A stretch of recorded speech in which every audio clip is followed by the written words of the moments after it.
오늘은 1월 13일 마가복음 5장 21절부터 43절입니다. 22절이에요. 회당장 중에 하나인 야이로라 하는 이가 와서 예수를 보고 발 아래 엎드려.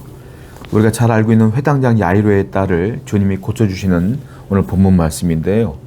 회당장 야이로가 예수님 앞에 엎드립니다. 그 발 앞에. 회당장은 유대인 회당에서 책임자로 있는 사람인 거예요. 그러니까 굉장히 높은 직분을 가진 사람이고 그 사람 율법에 정통한 사람이란 말이죠. 그런데 그 야이로가 예수님 앞에 엎드리는 걸 볼 수 있어요. 그 사람의 신분 중요하지 않았어요. 그 사람은 지금 사람들이 그를 바라보고 있는 시선 중요하지 않았어요. 사람들이 보던 말던 그는 예수님께 엎드렸어요. 왜요? 내 딸을 살려야 되기 때문에.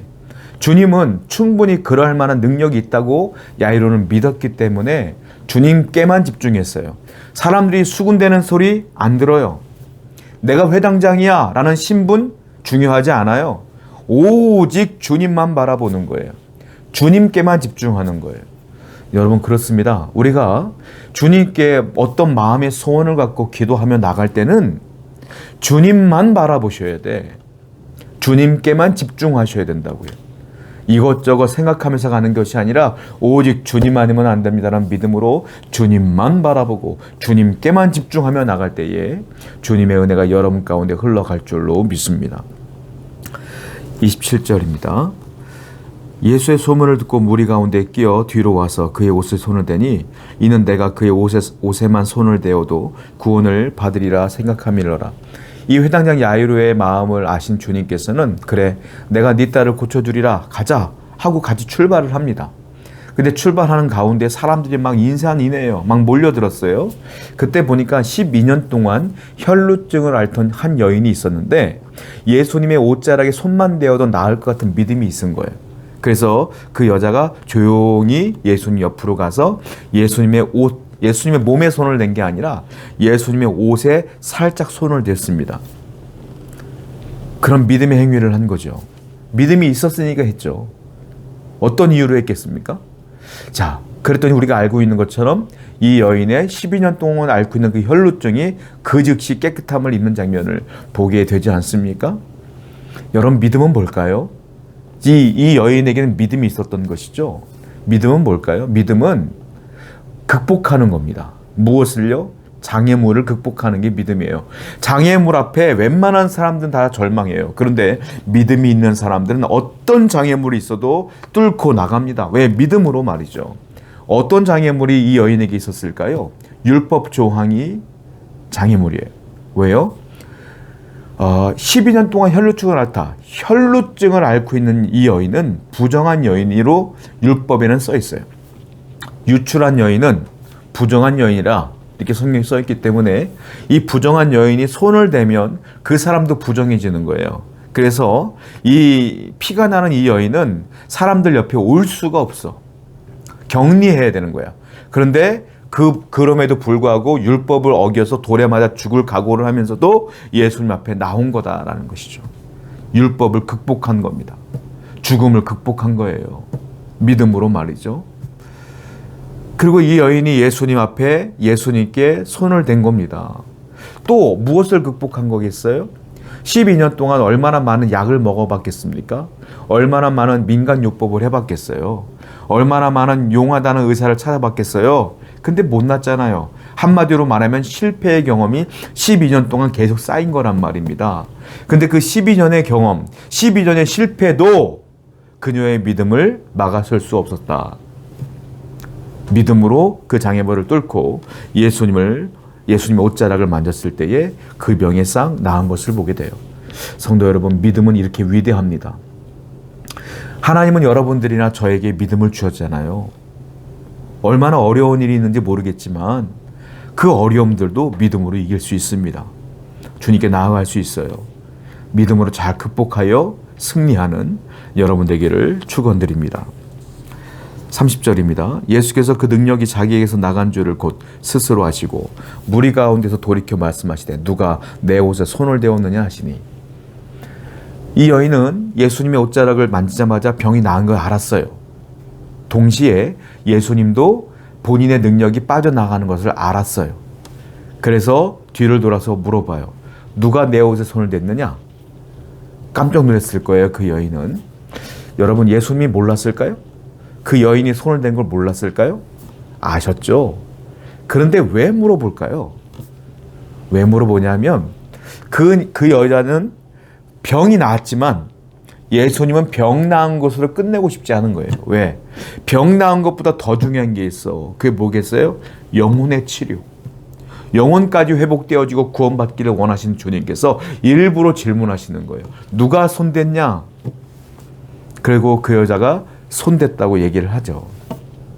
여러분, 우리는 분명한 것을 아셔야 되는데, 우리가 예수를 믿는 사람들의 간증을 들어보면 신앙생활할 때 처음에 제가 이런 병이 있었는데요, 병이 나았어요, 그래서 교회를 다녀요, 이렇게 말씀하시는 분들도 있어요. 참 잘하신 거예요. 왜냐하면 내가 병이 낫는 것은요, 수단입니다. 수단. 무슨 수단? 내 영혼이 구원받는 수단이야. 과정이야. 내가 병난 것이 목적이 아니란 말이에요. 사람들은 여기 착각할 때가 많아요. 제가 예전에 그 신유은사에 있는 목사님의 간증을 들어본 적이 있는데, 신유은사에 있는 목사님이 그러시더라고요. 자기는 신유은사 걷어달라고 하는 게 기도했다는 거야. 왜 그러냐면 신유은사가 있다는 소문을 듣고 사람들 교회에 막 들이차는 거야. 아픈 사람들이. 그런데 병 났잖아요. 고침받으면 다 교회를 떠나더래. 그래서 힘은 힘대로 들고 괴로움은 괴로움대로 있는 거예요. 그래서 차라리 없는 게 낫겠다 싶은 생각이 들었다는 거예요. 여러분, 사람들은 참 못됐어요. 예수님으로 인하여 병 고침 받는 건 목적이 아니야. 뭐예요? 예수님 만나서 내가 병 고침 받았으면 내 영혼도 고침 받고 주님을 끝까지 믿고 살아야지. 주님은 그것 때문에 누가 내 옷에 손댔냐 물어보는 거예요. 그래서 그 여인의 영혼도 치유하시고 그 영혼도 구원하시기 위한 하나님의 뜻이다라는 거예요. 여러분들의 문제가 해결되는 건 과정입니다. 수단이에요. 주님을 더 잘 믿기 위한 수단에 불과한 거예요. 그러므로 우린 항상 주님을 믿는 믿음이 우선이어야 되고, 그 다음에 고쳐주시든 안 고쳐주시든 흔들리지 않는 믿음을 가지시길 바라겠습니다.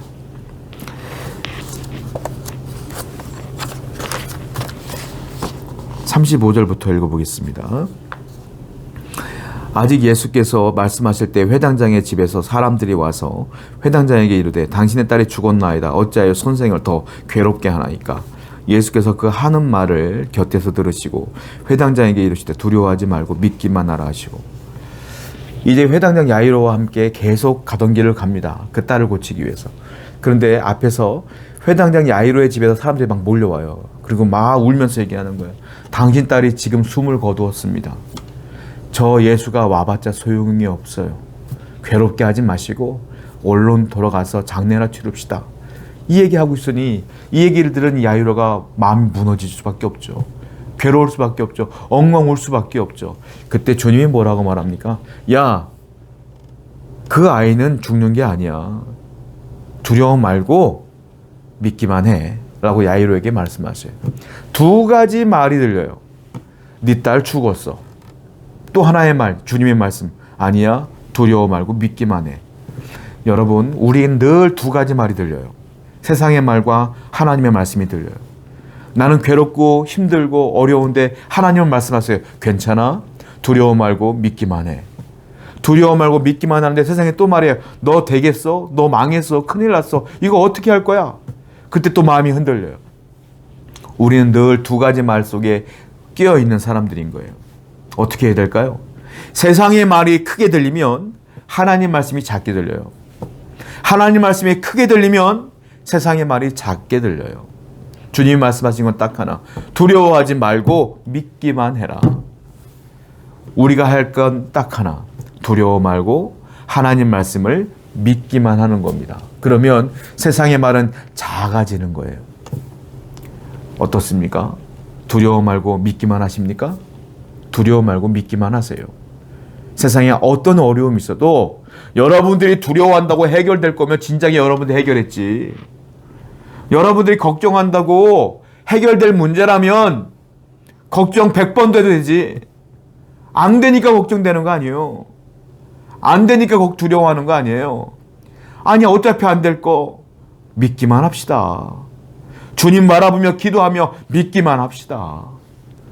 그러면 마음에 평안이 오고 주님이 어떻게든 그 문제를 해결해 주실 방법들을 주실 줄로 믿습니다. 41절이에요. 그 아이의 손을 잡고 이르시되 달리다고 마시니 번역하면 곧 내가 네게 말하노니 소녀야 일어나라 하심이라. 사람들이 비웃었어요. 그 소녀는 잔다. 그때 사람들이 비웃었습니다. 그때 주님이 어떻게 하는지 아세요? 그 비웃었던 사람들 다 내보내요. 나가라, 나가라, 나가라. 그리고 주님께서는 그 소녀에게 말하죠. 달리다 쿰, 소녀야 일어나라 했을 때 그 소녀가, 죽었던 그 소녀가 일어나요.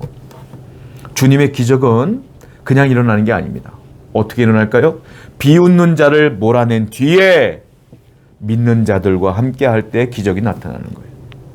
마찬가지예요. 여러분도 마찬가지예요. 여러분들의 삶 속에 어떤 문제가 있으면 내 안에 두 가지 마음이 싸워. 믿을 것이냐, 의심할 것이냐. 비웃는 의심의 마음을 몰아낸 뒤에 믿음으로 기도해야 기적이 나타나는 거예요. 성도 여러분, 왜 내 삶 속에 기적이 없을까요? 여러분들은 온전히 믿지 못하기 때문이 아니겠습니까? 먼저는 내 불신앙을 몰아내세요. 신령한 믿음으로 주님을 붙들었을 때에 하나님의 은혜가 넘쳐날 줄로 믿습니다. 기도합시다. 하나님, 두려움 말고 믿기만 하는 성도가 되게 해 주시옵소서. 예수님의 이름으로 기도드렸습니다. 아멘.